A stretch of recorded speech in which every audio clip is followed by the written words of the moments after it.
Welcome. I'm Jessica Lane, host of the Data and Education podcast. And we are Kurtis and Lorna Hewson, hosts of the Building a Culture of Collaboration podcast. So in today's bonus episode, we're joined by Dr. Sarah Richter, an instructional coach from Springfield City Schools with over 2 decades in diverse educational settings. Sarah's unique journey into data analysis, sparked at a pivotal moment in her career, has fueled her impactful work supporting teachers across all subjects. She's now using those skills to drive measurable success to help educators truly reflect on their practice.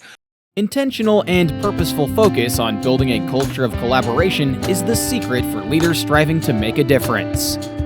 In building a culture of collaboration, Kurtis and Lorna Hewson will share simple tips, ideas, and strategies to take your organization's collaborative efforts to the next level.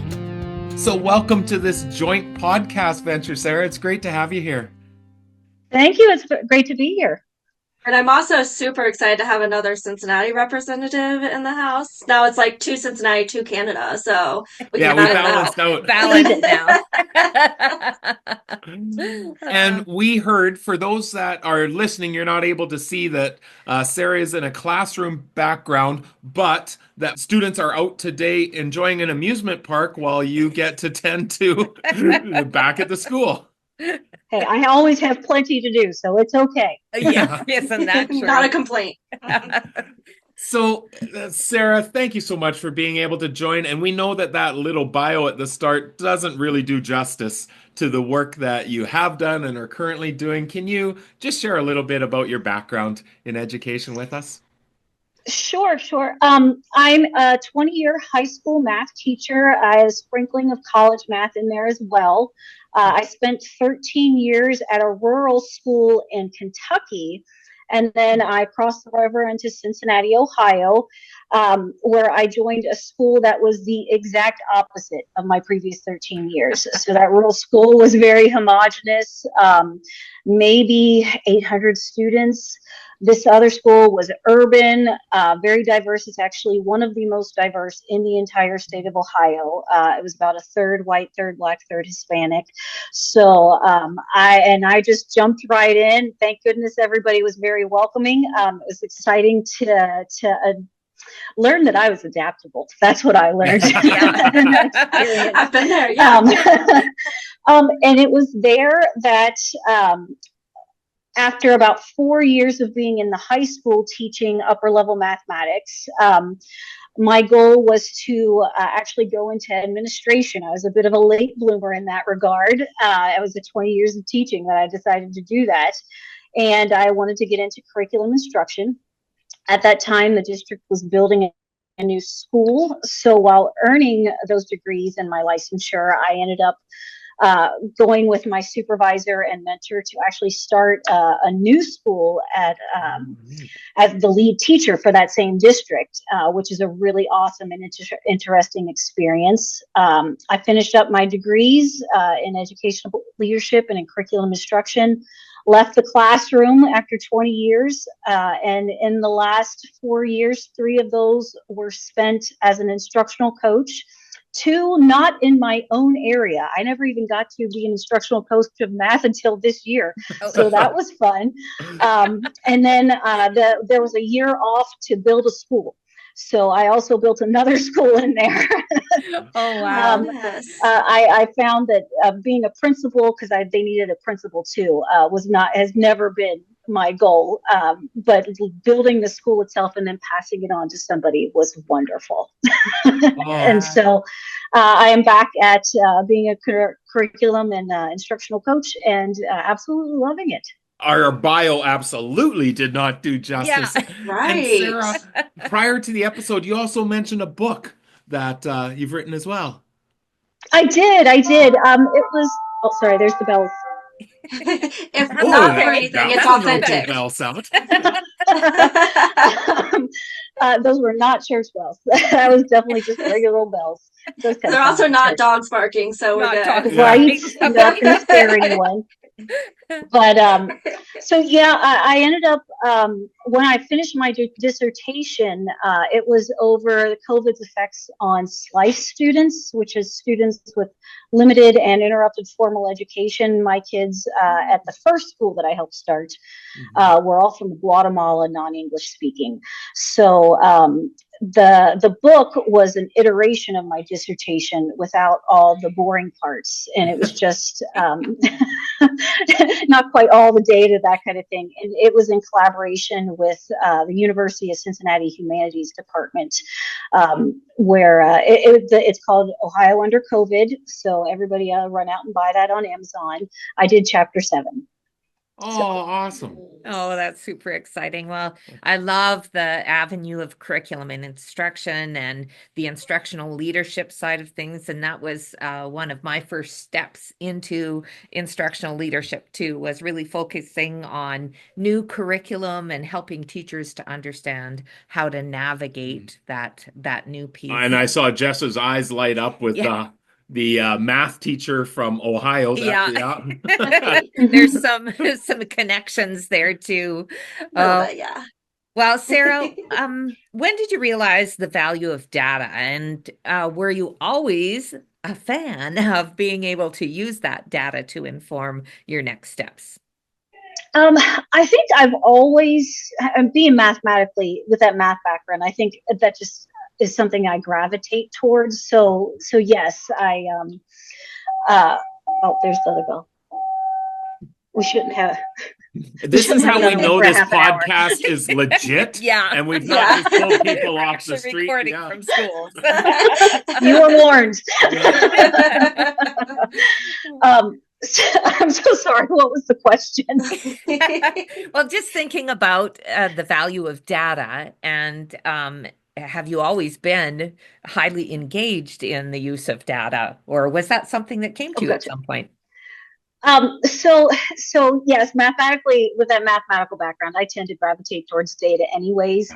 Back in the day, we had to gather all our own data, do our own item analysis. And I think what the problem with that is we've spent so much time, we as teachers spent so much time gathering the data and trying to organize it, that we didn't have enough time to actually start using it in a lot of cases. I know I felt that way leading a math department. And I found that I could make the changes because I could follow up the data that I had. But the best way I led at that time was enforcing practices that got the best results, and then other people modeled themselves after me. So it was more leading by example at that point. Nowadays, we have all these programs that do that item analysis for us. So we just have to know where to look.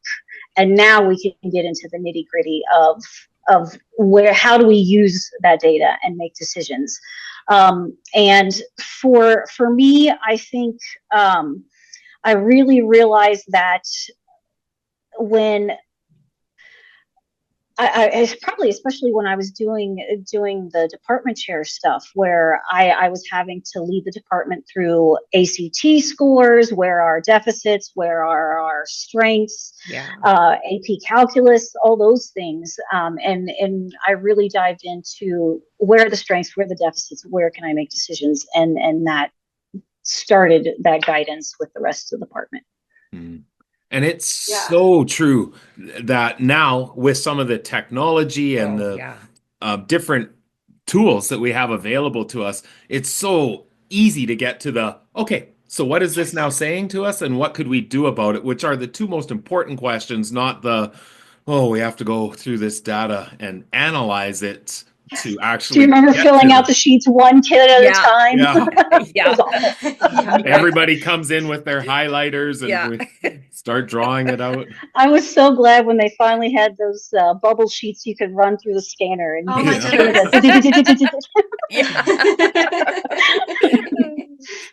then you have to make sure that they're all like accurately filled out and everything. So it all has its own little tedious parts of it.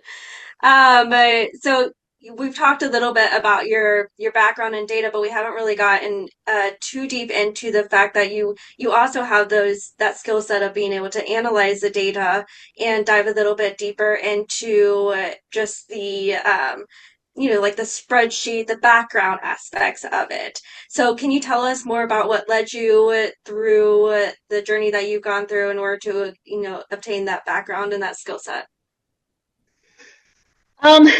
So I do have a background in data analytics, and through Jessica, bless her heart, she's been putting up with me coming to her classes to learn how to do more data visualization and using Looker Studio. And I love having I've got something to show you. You'd be so proud. Can't wait. But anyways, so I realized, as this was the second time around being starting a school, I was also the principal at that time, and I was just overwhelmed with the way I wanted to lead the school and how I didn't have enough time to do all the things I needed to do to lead it efficiently. And so I wanted to collect the data, and you get reports from everywhere, but nothing ever seems to be in the same place and matching up at the same time when you need it to. And so by the end of that year, I was just worn out, and I wanted to know how to make my life more efficient in regards to the data.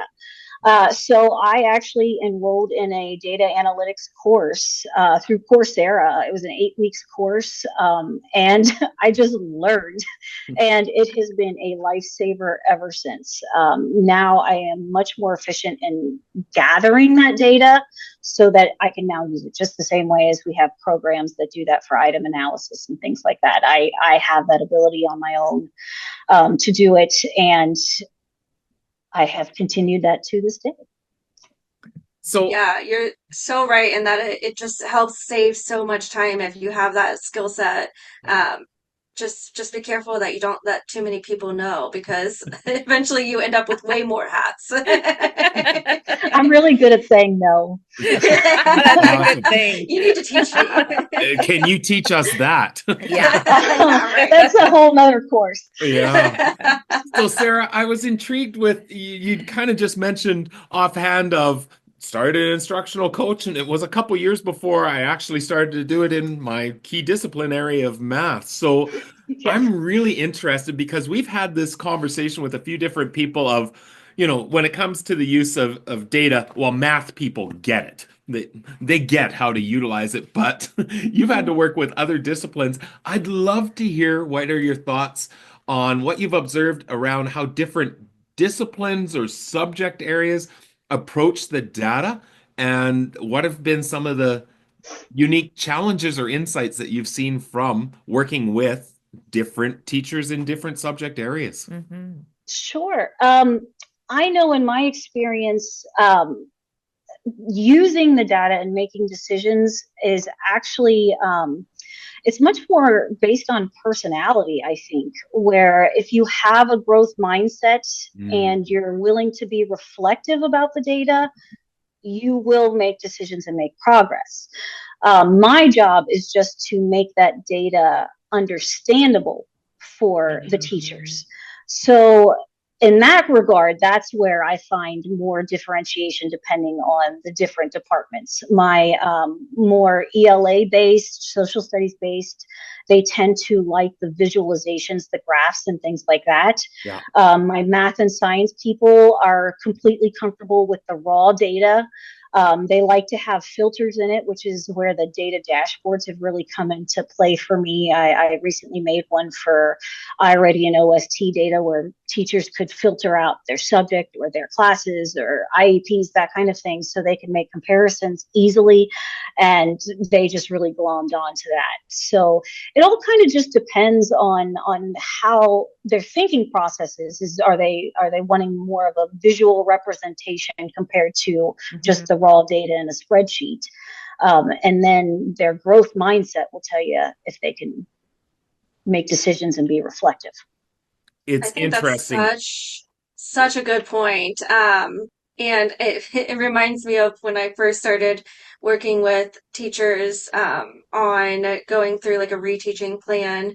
And I actually had, there's a little chart on the spreadsheet that shows the percentage of students in each of the different categories. And I had one teacher that was like, I can't look at it. She was an art teacher. She's like, I can't look at it because it's numbers. So I took like a whole day mapping out a formula that would put it all into words for her at the top of the page. Yes.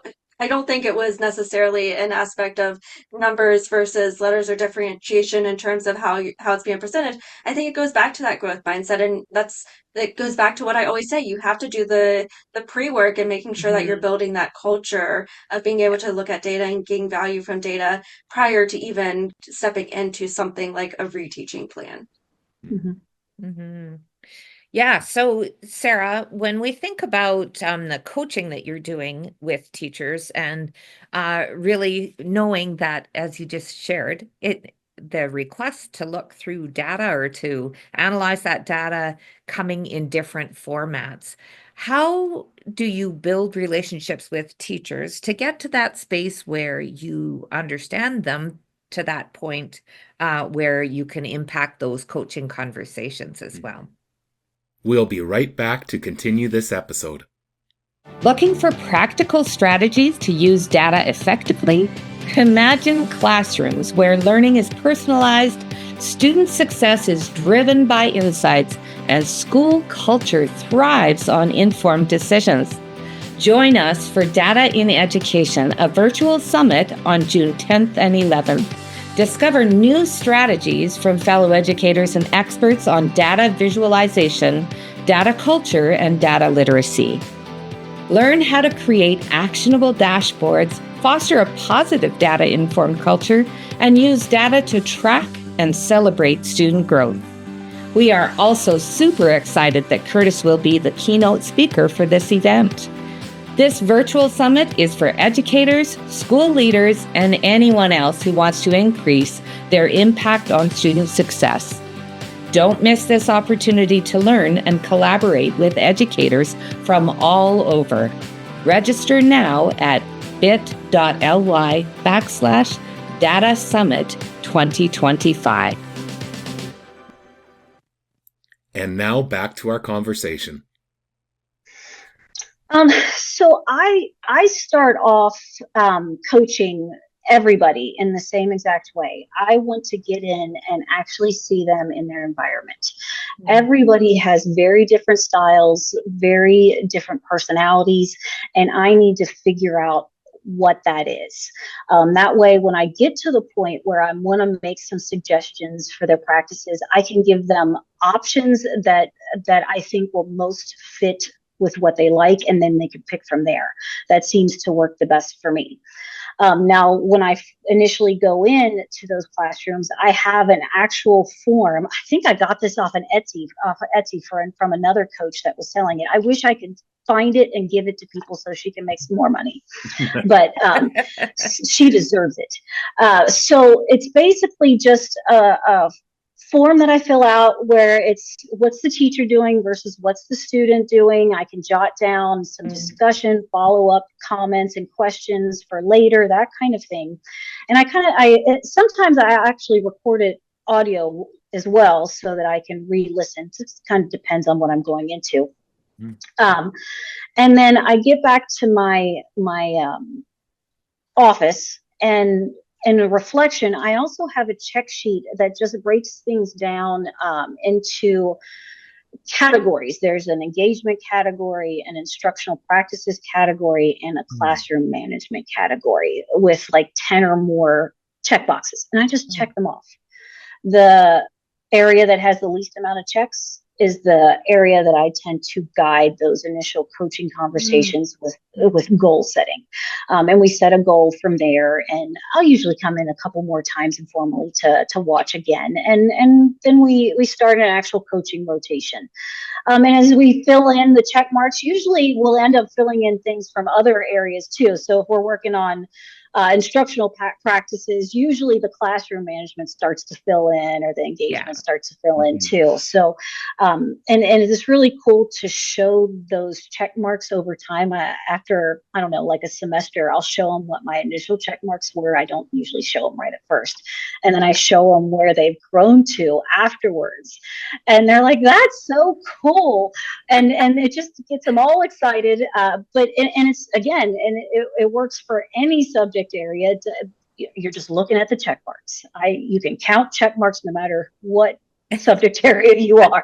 The beauty of that is, again, you've now got some data that can show growth, and we can celebrate, which is then just fuel for the next level of growth. I was with the school yesterday where they were looking at student data, but it was very similar, where this is where the data was at the first time, and they had color coded it, and then said, we went and looked again and color coded it, and just visually, just like you've said, we see more check marks. Well, in this case, they saw way more greens than reds and yellows when they were using just a simple red, yellow, green visualization, color coding on it. And you could just see the two data sets up beside each other and just went, wow.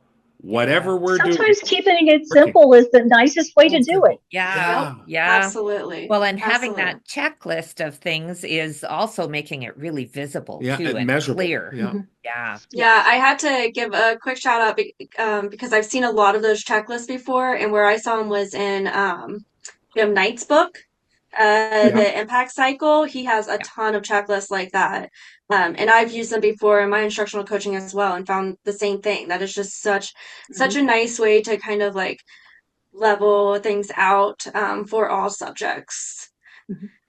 You've mentioned being able to see measurable success in iReady and ProCore performance. So how do you help the teachers connect the dots between the data that you're analyzing together and then the specific instructional shifts that lead to those more tangible gains for the students?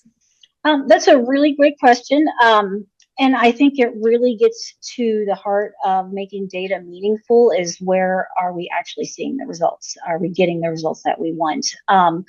It doesn't just happen. It has intentional shifts in instruction that are driven by what we're learning together from the data.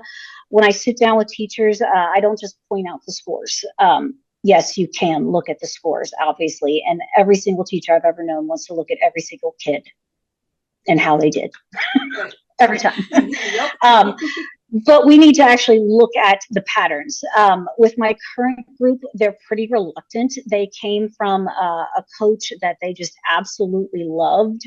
And I think they hated me just because they loved her so much. So I've just really taken the time to get to know them, show up for them, and get them just thinking about the patterns that they have. And so we tend to dig into our common assessments and really make sure that the instruction is meeting the rigor of the questions. So what I do with them is we'll pull up our common assessments, and we'll take a look at each of the questions, where it fits into our lesson our unit. And then, does our instructional practices that we're planning meet the rigor of this question? So sometimes that's yes, sometimes that's no. So that's where we're at this year. It's really aligning the content to where we want our rigor to be. Another thing that I've been doing with one of the teachers in particular is we're really looking at practical and targeted instruction within the classroom. So she's been using small groups where she'll make a small 3 to 4 questions formative assessment of the items that she really, really wants to make sure that they know before they get to the real deal. And then she and her intervention specialists work together to divvy those kids up to either get the remediation they need or take the time to get the enrichment that they can go forward with after they take that little test within small groups. And the last one that I shouldn't say the last, the very first one that she did, she started off with, it was about 50-50, where some of the kids were in that enrichment group, and 50% of the kids were in the I need remediation group. And by the end of that, so within one classroom period, she had increased everybody to probably about 95% of those kids knowing the targeted issues that she wanted them to know. Maybe she said about one in each class still didn't know, so they would need some extra help. But it was a great way to get caught up for them too. We have a high non-attendance problem, so it was a great way for them to get caught up if they had been absent as well. So, kind of hitting 5 birds with one stone. So it reminds me a lot of when I was a teacher, and I talk about this often about how, I did use some data and spreadsheets and stuff, but using data looks different for every teacher. And there were times when I would give a lesson and then do one of those short assessments. And I mean, we talk a lot about tech, but this was, we just did it on paper and pencil, and they would hold it up in the air as they were finished. I would trade them for another assignment, and I would collect them and put them in between my fingers. And like, one group is perfectly great. They know everything they need to know to move on. Other group, tiny mistakes. And then the last group needs reteaching altogether. And so as I was going around, I would touch base with the ones that had tiny mistakes, move them up to the pile that says that they know. And then towards the end, I would pull the rest of the students back to the back and have a little bit of small group instruction with those particular students that needed it. And that's using data, and it doesn't involve tech, it doesn't involve a spreadsheet, but it's using data to inform your instruction, which is exactly what we talk about all the time. Well, the cool thing, and go ahead. The cool thing in this case is that our district has now gone to common formative assessments 2 or 3 times per unit. So in this upcoming year, I can actually use her as an example and have her guide that small group instruction with those small formative assessments. They're all 3 or 4 questions. So she gets to lead the whole entire thing. I'm not the one leading it. She does it. So yay. Oh, so perfect. Right. Awesome. So beyond your coaching, you also have a background in the research and writing that we've talked about a little bit. So how does that academic lens influence then your practical approach to data, curriculum, and supporting those diverse student populations within your district now? We'll be right back to continue this episode. I wish we had more data, said no teacher ever. Our contemporary schools have an abundance of data we can be accessing to inform decision-making from the classroom level to the school level and beyond. Data as a focal point is no longer elusive. The challenge lies in structuring and presenting it in a way that facilitates easy interpretation and actionable insights. How we organize the data matters. My name is Kurtis Hewson, lead learner and co-founder of Jigsaw Learning. In this free on-demand webinar, I'm going to be sharing with you 5 mistakes leaders make when organizing data for their teams. Access this webinar, and in addition to how to address these 5 mistakes, numerous free resources will be shared with you that you can begin using immediately. I can't wait to have you join me to ensure you aren't committing one or several of these mistakes within your own organization. And now back to our conversation. So this question is going to go back to actually helping to design the school for the Cincinnati district. It was a partial SLIFE school, SLIFE hub. When I was helping build that school, I was just the lead teacher at that time. And so I had to figure out how to build a curriculum that was appropriate for an algebra classroom, high school students that were recently from Guatemala that had a max of a 6th grade education. They also don't use negative numbers.